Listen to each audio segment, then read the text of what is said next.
Reciban un saludo hasta donde quiera que se encuentren. Esta es la revisión a la sesión 2 de la fase intensiva del Consejo Técnico Escolar y taller intensivo de capacitación. Vamos a ver los propósitos, son dos. El primero tiene que ver con el reconocimiento de la articulación de los ámbitos de gestión. Al analizar problemáticas, esto va sobre la elaboración del diagnóstico y el programa escolar de mejora continua. Y el segundo, la reflexión en torno a decisiones y lo que implica dentro de la autonomía profesional y curricular.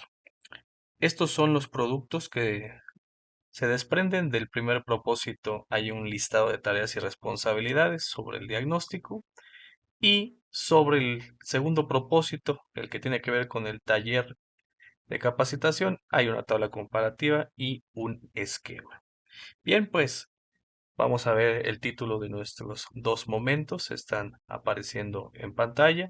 Ya hemos visto que solamente se divide en dos cada una de las sesiones. El primero, nuestro espacio de decisión para que todas y todos aprendan el diagnóstico integral de la escuela.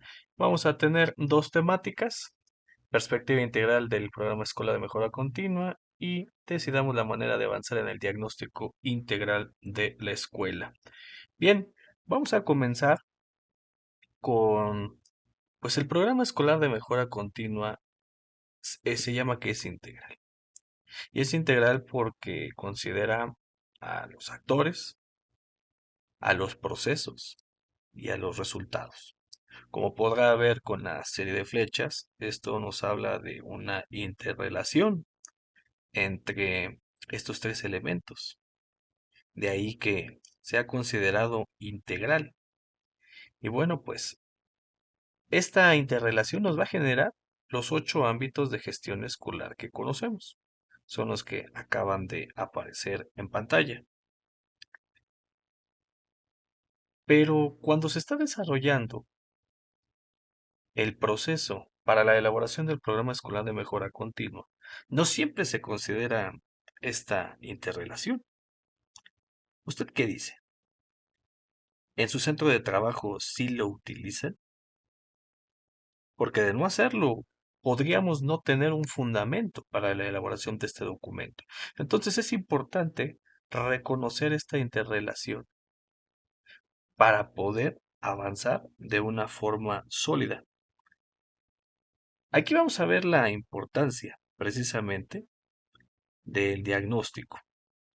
Esto ya lo habíamos platicado en la octava sesión del Consejo Técnico Escolar del ciclo escolar 21-22. Le voy a dejar una tarjeta con la liga para que pueda revisarlo si es que es de su interés.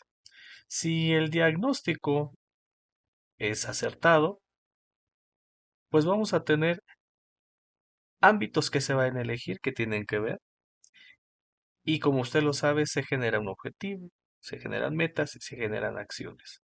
Entonces, de un buen diagnóstico, vamos a desprender una buena ruta. Pero, si no es así, si el diagnóstico no consideró la interrelación que vimos en un principio, pues podría desembocar en objetivos, metas y acciones que no van a resolver una problemática, una situación. Ojo, no estamos diciendo que estén mal. Podrían ser esfuerzos, pero los esfuerzos no están dirigidos. Incluso puede ocurrir otra situación, que se generen más de dos objetivos para un solo ámbito, y eso nos puede comprometer en las acciones porque habrá que ver si tenemos el tiempo disponible o los recursos.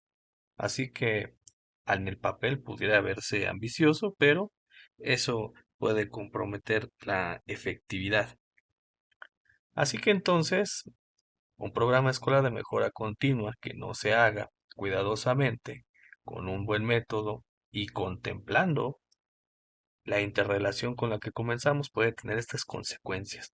Podemos ver un documento extenso, alejado de la realidad, no va a ser un instrumento práctico y además va a generar carga administrativa. Pero sobre todo, y lo hemos colocado en rojo, desarticulado. Esta situación es muy importante porque los ámbitos pues tienen una relación entre sí. entonces no deberían de verse de forma separada. Esto tampoco quiere decir que el documento entonces se tome a la ligera y listo, cualquier cosa se puede colocar. No es que sea así. Sin embargo, es importante que en sus centros de trabajo establezcan el método que van a utilizar. De por sí ya se conoce desde el documento de las orientaciones generales para la elaboración de este documento, pero no está de más y en esta guía lo vuelven a refrescar. Vamos a ver un ejemplo que viene en la guía.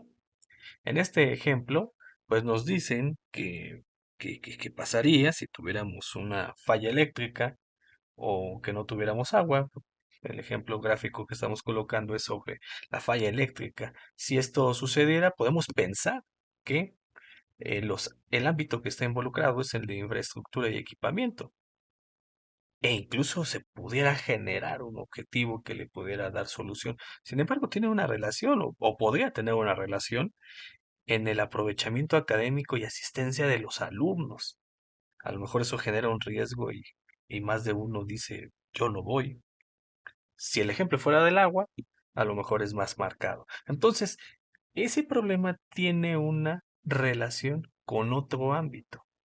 Entonces, en el momento en que se estén planteando las situaciones en cada uno de los centros de trabajo, es precisamente eso, cuáles son las problemáticas, ese será el foco de atención y de ahí se verá qué ámbitos tienen relación con esa problemática y no llegar como si fuera una lista de cotejo y vamos a empezar con cada uno a ver qué problema tenemos y no se está teniendo una visión metódica. Entonces, si el diagnóstico, que insisto, nos arroja qué ámbitos son los que van a atender a la problemática, estaríamos ante una buena ruta. Pero sobre todo esta parte que acaba de aparecer, no se está promoviendo una fragmentación de los ámbitos. Volvemos a subrayar, hay una interrelación. De esta manera, entonces, ahora, desde la sesión pasada, estamos viendo que tenemos estos tres conceptos que no hay que perder de vista y hay que tenerlos como un enfoque de perspectiva a la equidad, la inclusión y la participación. Lo vuelven a colocar. Es importante entonces tenerlos presentes. Vamos ahora con otro ejemplo que nos van a colocar para que ahora sí ya podamos entrar en materia. Nos dicen que hay una telesecundaria donde 5 alumnos pues ya no volvieron de una matrícula de 340 alumnos. Y ahí vamos a ver el caso de 5 alumnos. Vienen algunos nombres, aquí yo los voy a omitir, simplemente 3 son alumnos, 2 son alumnas. En uno de los casos nos dice que su papá se fue de mojado. En una alumna, pues nunca tuvo comunicación, pero al regresar se dio cuenta que tenía un rezago tan pronunciado que la desanimó a continuar. Otro, su papá le mencionó al director que el trabajo es más importante, que eso es lo que da de comer. Los libros no dan de comer. Otro alumno tiene discapacidad motriz. Antes lo llevaba su papá, ahora no hay quien lo lleve. Su mamá era quien preguntaba por las tareas, pero las ocupaciones del día a día hizo que pues, ya no se pudiera seguir con ese ritmo. Y tenemos al final a una alumna que se embarazó y se casó. Dice que se va a ir a los Estados Unidos. Esos son los 5 casos que se tienen. Pero a esto hay que agregarle otra situación, que tuvieron alumnos con participación, comunicación intermitente. De estos alumnos, pues es debido a problemas económicos, incluso también a problemas familiares, donde solamente cuentan con la mamá o con el papá, que por cierto, esa situación la escuela no le había dado prioridad, pero ahora se hace el diálogo para que se busque que ahora sí sea una situación importante porque tienen el deseo de que pues todos los alumnos estén y salgan. Así que ese es el caso que se coloca y está identificada entonces toda una problemática. Así que ahora, en el análisis, se encuentra que hay poca vinculación entre lo aprendido y la vida real. Hay problemas de aprendizaje, se encuentra falta de información y orientación para un proyecto de vida, falta de sensibilización a las familias sobre la continuidad que deben de tener sus hijos en la escuela y encuentran una escasa vinculación entre la escuela y la comunidad.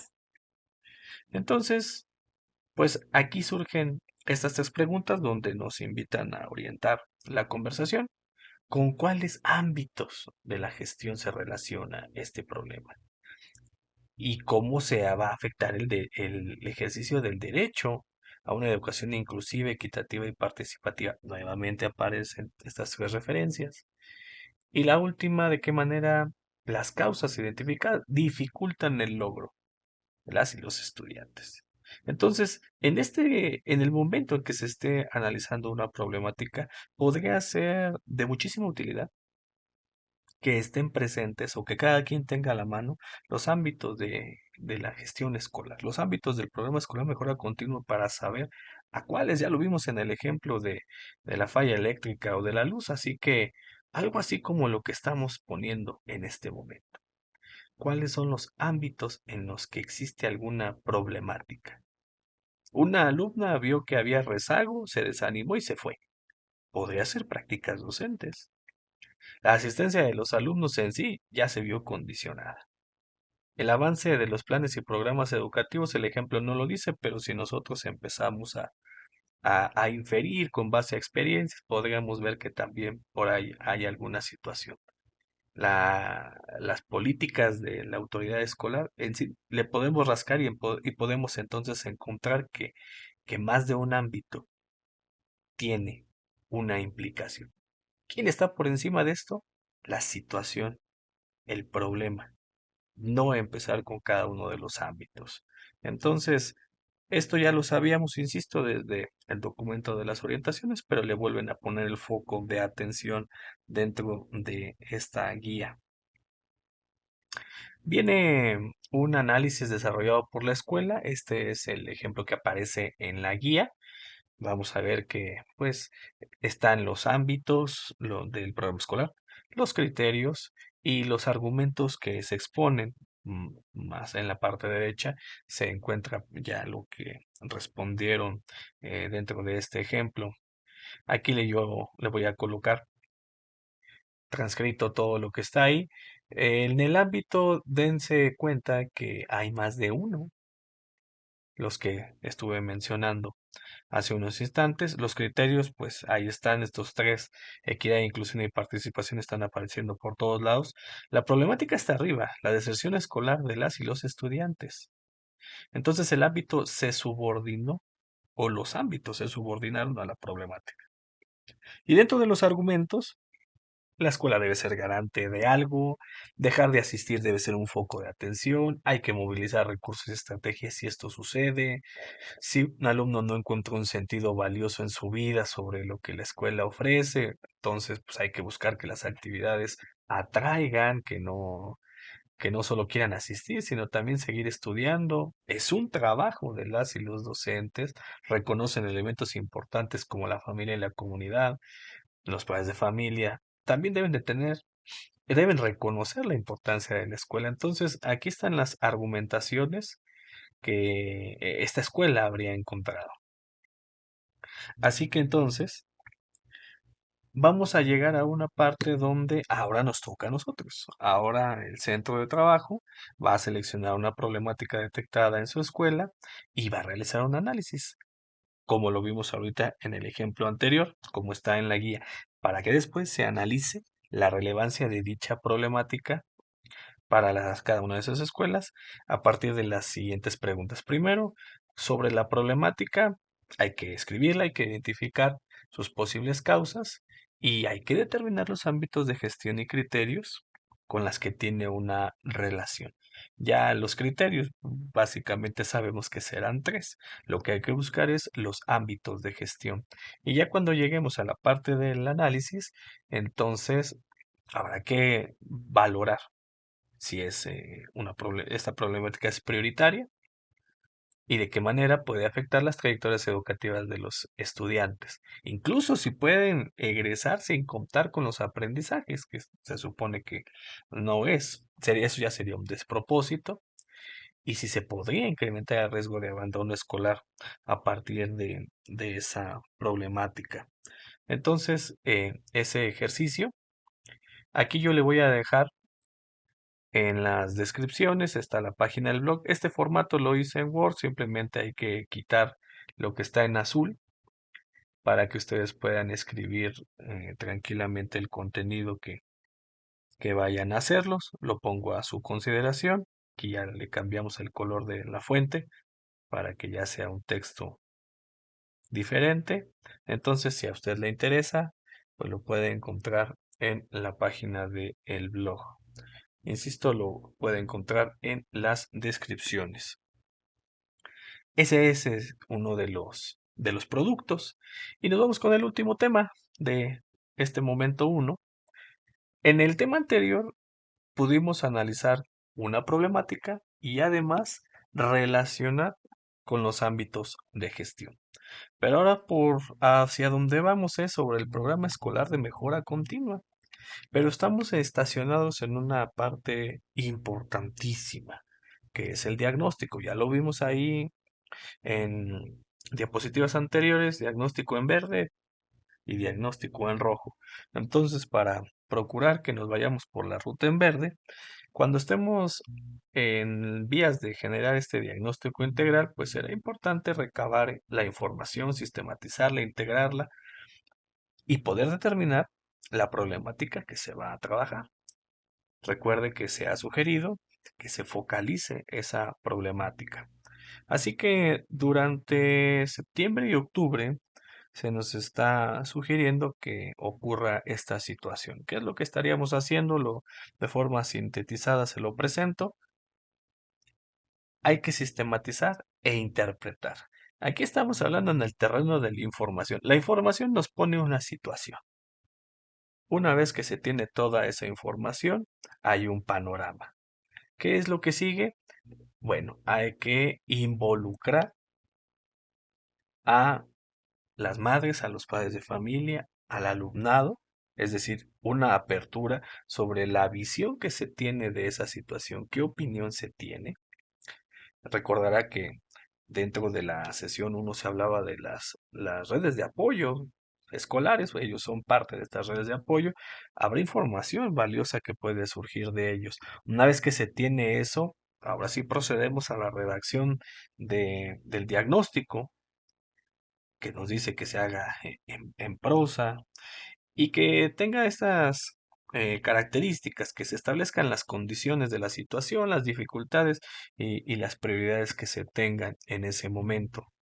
Después hay que darle difusión, que todo el colectivo escolar se entere de qué se trata la problemática.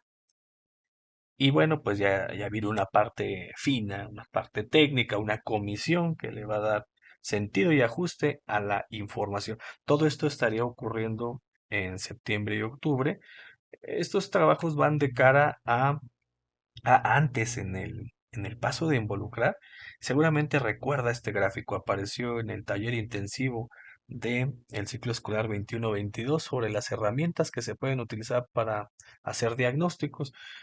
Está, entre otras cosas, entrevistas a familias tomando en cuenta y dice más cosas. Entonces, el diagnóstico se nutre de muchas fuentes. Entre más fuentes, eso es mejor. Así que lo ponemos como un recordatorio. Ahora sí, decíamos que los trabajos van de cara a la primera sesión del Consejo Técnico Escolar, que lo tenemos fechado para el 28 de octubre. Este Este calendario lo publicamos en este canal, el acuerdo 9622. Le dejo una tarjeta para que tenga el enlace si a usted le interesa conocer los pormenores, las fechas. Así que se lo dejo a su consideración.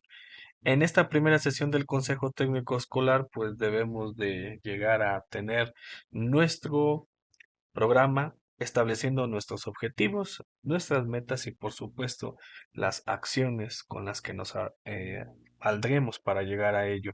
Así que será importante que desde este momento se empiece a trazar quiénes serán los responsables de la fase de recopilación de información con el enfoque de los ámbitos de gestión. Recuerde que a final de cuentas una problemática va a trascender a más de uno. Y bueno, pues así llegamos a la finalización del momento uno, pasamos al 2, que lleva por nombre nuestro espacio de formación, acercamiento a la autonomía curricular y a la autonomía profesional, que esto ya tiene que ver con el taller intensivo de capacitación. Y nos aparecen tres temáticas. Las tres van sobre la autonomía, ese es el tema principal. Primero tomo decisiones, me reconozco dentro de esta situación de la autonomía y cómo posicionarme como docente autónomo. Entonces, nos vamos primero con la parte de saber a qué le vamos a llamar esta autonomía. Vamos a comenzar, nos proponen un ejercicio de relajamiento, donde si sentimos el cuerpo tenso, que se identifiquen las partes donde estará esa tensión y se analice si realizar el ejercicio les brindará algún beneficio o no. Y nos indican que se puede tomar la decisión de lo hago o yo no lo hago. Así que usted dirá, ya ha llegado el momento.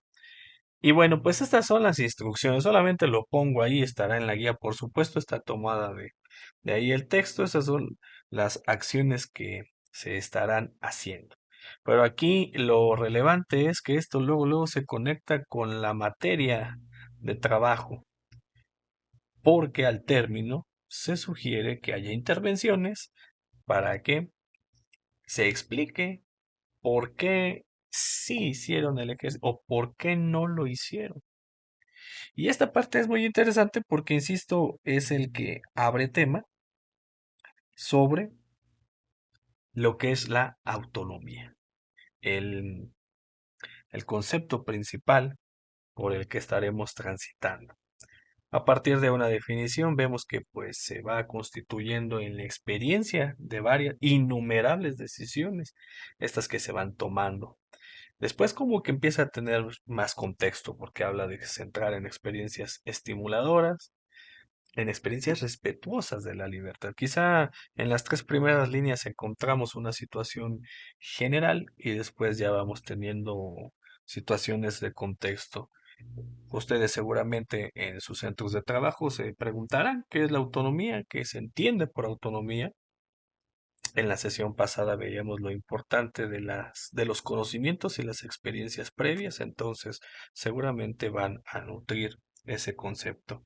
Y bueno, pues nos invitan a revisar un organizador gráfico que viene. Yo lo reconstruí.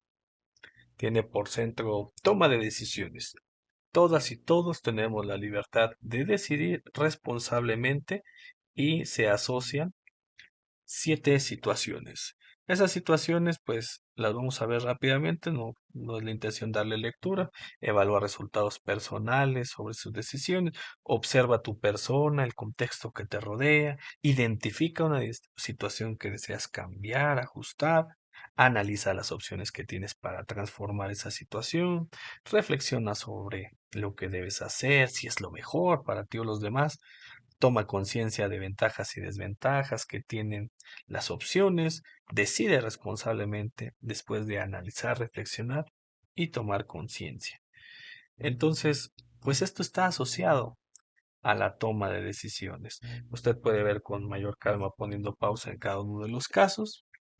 Este es el organizador con el que, después de haberlo visto, individualmente habrá que responder y nos colocan 4 preguntas para orientar el trabajo. ¿Cómo ejerzo mi autonomía profesional y qué implicaciones conlleva para reinventar mi práctica docente? Fíjense qué interesante. Se está preguntando sobre la autonomía profesional, pero inmediatamente viene la parte de qué y cómo. Las implicaciones es un cómo y las implicaciones es estar revisando todos los ámbitos que estén alrededor de. La segunda pregunta, ¿qué estrategias llevo a cabo para ajustar mi práctica a las necesidades del contexto? Estrategias y contexto. Ese es un par siempre interesante y necesario. En la tercera, ¿qué aspectos habrá que tomar en cuenta para contextualizar los procesos formativos? Digamos que este está anclado con la de allá arriba y cuáles no he contemplado para poderlos incluir, hacer más rica la práctica. Y por último, pues, ¿qué tanto ejerzo mi autonomía como docente respecto al currículo? Recordar que hasta este momento, pues, está Plan 2011 y Plan 2017. En el Plan 2011 teníamos nuestros contenidos temáticos explícitos, hasta con subtemas en algunos casos, sugerencias didácticas, y en el 2017, pues solamente tenemos las referencias, los ejes temáticos. Y existe ya hasta cierto punto esa autonomía para decidir. Entonces, pues dependiendo del plan que usted esté llevando a cabo en sus escuelas y aparte la experiencia particular, pues habrá que ver qué se dice en cada una de las mesas de trabajo, porque no solamente son los planes, los programas, es también la experiencia, la individualidad. Será interesante esta situación. Después viene que, bueno, se nos invita a que veamos este organizador gráfico sobre autonomía, donde converge la curricular y la profesional, que salió en la actualización de la documentación de julio. Entonces, pues para darle lectura, para conocerla, que se difunda seguramente. Cambiamos a la siguiente temática, donde ahora vamos a reconocer nuestra autonomía profesional y curricular. Ahora nos piden que organizados en equipos dialoguemos en torno a las preguntas. Estas son las mismas. Estas son las que se respondieron apenas en 2 diapositivas atrás. Lo habíamos colocado, pero ahora la intención es que se socialice, que haya un diálogo entre cada uno de los compañeros. Esto nos va a llevar a un ejercicio donde habremos de escribir las razones que nos llevan a ejercer nuestra autonomía. Y este es el que aparece en la guía, pero después de este hay un texto interesante, será para distintas opiniones. Las decisiones que se toman impactan en los procesos de enseñanza y aprendizaje. El nuevo modelo nos reconoce como agentes capaces de decidir y abonar a la transformación de la realidad del alumnado. Es una premisa, usted tendrá la mejor opinión, creo yo que es válida, pero como premisa después veremos cómo se va desarrollando. Entonces, volvemos al ejercicio, ese es, hay el título Razones para ejercer mi autonomía curricular, hay 2 columnas, cuando adecuo mi planeación es por qué, y cuando sigo las orientaciones del plan y los programas es por qué, y desarrollar. También le dejo en el blog, este es un formato más sencillo, simplemente hay que escribir ahí, pero se lo dejo a su consideración. Y llegamos al último de los temas que tiene que ver con el posicionamiento como docente autónomo. Nos invitan a observar un video, autonomía curricular y profesional. Ya lo tenemos en el canal, también le dejo una tarjeta para el enlace, igual en las descripciones estará. Es opcional, podemos ver el video o podemos ver el organizador gráfico que viene. A final de cuentas, es lo mismo. Este es el que viene en el centro, el docente, agente transformador del proceso educativo y social, y nos aparecen 8 elementos asociados. Vamos a ver cada uno de ellos nada más por el título. Si usted lo quiere ver a detalle, podría ponerle pausa si así lo considera. Habla de que dialoga, adapta, orienta y acompaña. Y en las acciones enseña, integra, propone y forma. Esta información es necesaria que se revise en el momento en que se llegue a esta sesión, ya que vamos a llegar al último producto de esta sesión, que es el siguiente. Este es el que aparece en la pantalla. Mis acciones como docente con autonomía. Entonces, con base a la información, a la descripción de cada uno de los 8 casos, habrá que escribir lo que creamos conveniente. Le dejo en el blog también este organizador ya creado en Word. Por ahí viene con letras chiquitas. Aquí viene un ejemplo donde dice escriba su texto aquí, porque al ser 8 elementos, pues se va haciendo cada vez más difícil tenerlos. Ahí escribimos algo, lo borramos. Esa parte tiene una fuente más pequeña, así que si así lo considera, pues queda a su disposición. Y así es como llegamos a la finalización de esta segunda sesión. Ahí estará terminando el trabajo. Muchísimas gracias por el favor de su atención. Lo invito a que revisemos la sesión 3. Le dejo la tarjeta para que pueda acceder al vínculo y en las descripciones. Hasta la próxima.